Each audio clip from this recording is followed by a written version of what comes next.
नेताजी ही गुमनामी बाबा थे? कल्पना कीजिए, एक ऐसा योद्धा जिसने अपनी मुट्ठी में आजादी का सपना लिए पूरी दुनिया को हिला दिया, वो एक विमान हादसे में जलकर राख हो गया। या फिर दशकों बाद अपने ही देश में एक गुमनाम साधु बनकर लौट आया। ये कहानी भारत के सबसे बड़े नायक नेताजी सुभाष चंद्र बोस की है। एक ऐसा रहस्य जो आज भी इतिहास के पन्नों और लोगों की भावनाओं के बीच उलझा हुआ है।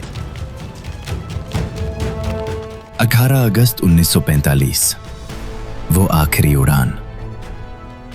आधिकारिक दस्तावेजों के अनुसार कहानी 18 अगस्त 1945 को ताइहोकू एयरपोर्ट ताइवान में शुरू होती है। द्वितीय विश्व युद्ध में जापान के आत्मसमर्पण के बाद नेताजी सोवियत संघ जाकर वहां से भारत की आजादी की लड़ाई जारी रखना चाहते थे। उड़ान। नेताजी और कर्नल हबीबुर रहमान ने मित्सुबिशी KI-21 भारी बम वर्षक विमान में उड़ान भरी। टेक ऑफ के कुछ ही मिनटों बाद विमान के बाएं इंजन में धमाका हुआ और वो क्रैश हो गया। विमान से बाहर निकलते समय नेताजी के पेट्रोल से भीगे कपड़ों में आग लग गई। उन्हें नानमोन मिलिट्री अस्पताल ले जाया गया, जहां गंभीर रूप से जलने के कारण कुछ ही घंटों बाद उनका निधन हो गया। दुनिया को बताया गया कि नेताजी नहीं रहे, लेकिन भारत की जनता ये मानने को तैयार नहीं थी। नेताजी कहाँ है? ये झूठ है। नवंबर 1945 में दिल्ली के लाल किले में INA के 3 अधिकारियों सहगल, ढिल्लों और खान पर मुकदमा चलाया गया। इन मुकदमों ने पूरे देश को एक कर दिया और नेताजी की आजाद हिंद फौज के प्रति सम्मान को चरम पर पहुंचा दिया।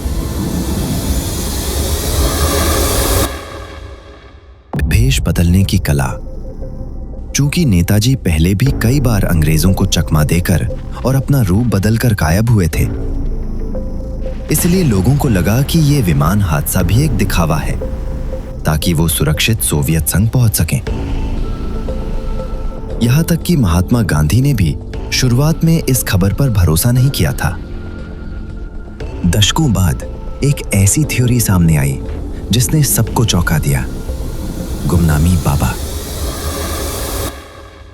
उत्तर प्रदेश के अयोध्या में रहने वाले एक रहस्यमयी साधु, जिनकी मृत्यु 16 सितंबर 1985 को हुई। कहा जाता था कि ये बाबा फर्राटेदार अंग्रेजी बोलते थे और वैश्विक राजनीति पर गहरी पकड़ रखते थे। उनसे INA के पूर्व अधिकारी चोरी छिपे मिलने आते थे।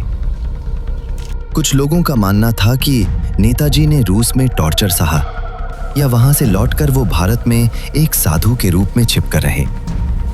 सोशल मीडिया और स्थानीय अखबारों ने इन दावों को खूब हवा दी। विज्ञान और जांच रिपोर्ट का सच। इस रहस्य को सुलझाने के लिए पिछले 70 सालों में भारत सरकार ने कई आयोग बिठाए। फिग्स, शाहनवाज और खोसला रिपोर्ट 1946, 1956 और 1974 की इन 3 प्रमुख जांचों ने चश्मदीदों और डॉक्टरों के बयानों के आधार पर पुष्टि की कि नेताजी की मृत्यु 1945 के विमान हादसे में ही हुई थी। मुखर्जी आयोग 1999। इस आयोग ने विमान हादसे पर संदेह जताया, लेकिन कोई वैकल्पिक सबूत पेश नहीं कर पाया। सबसे महत्वपूर्ण बात यह है कि गुमनामी बाबा के रिश्तेदारों के साथ किए गए DNA टेस्ट की रिपोर्ट नेगेटिव आई, जिससे यह साबित हो गया कि वे नेताजी नहीं थे। क्लासिफाइड फाइलें 2016। भारत सरकार ने PMO और विदेश मंत्रालय की सैकड़ों गोपनीय फाइलें सार्वजनिक की, लेकिन उनमें भी नेताजी के 1945 के बाद जीवित रहने का कोई सबूत नहीं मिला। नेताजी की बेटी अनिता बोस और उनके भतीजे चंद्र कुमार बोस का मानना है कि इन षड्यंत्रकारी कहानियों को बढ़ावा देना नेताजी के व्यक्तित्व का अपमान है। हालांकि जापान के पास अभी भी 3 गोपनीय फाइलें हैं, लेकिन दुनिया भर की 10 अलग-अलग जांचें एक ही निष्कर्ष पर पहुंचती हैं नेताजी सुभाष चंद्र बोस ने 1945 में देश के लिए अपना सर्वोच्च बलिदान दिया था। नेताजी की असली विरासत उनकी मृत्यु का रहस्य नहीं, बल्कि उनका वह साहस है जिसने भारत को गुलामी की बेड़ियों से मुक्त करने में सबसे बड़ी भूमिका निभाई। क्या आपको लगता है कि जापान की उन 3 फाइलों में कुछ ऐसा छिपा है जो इतिहास बदल सकता है?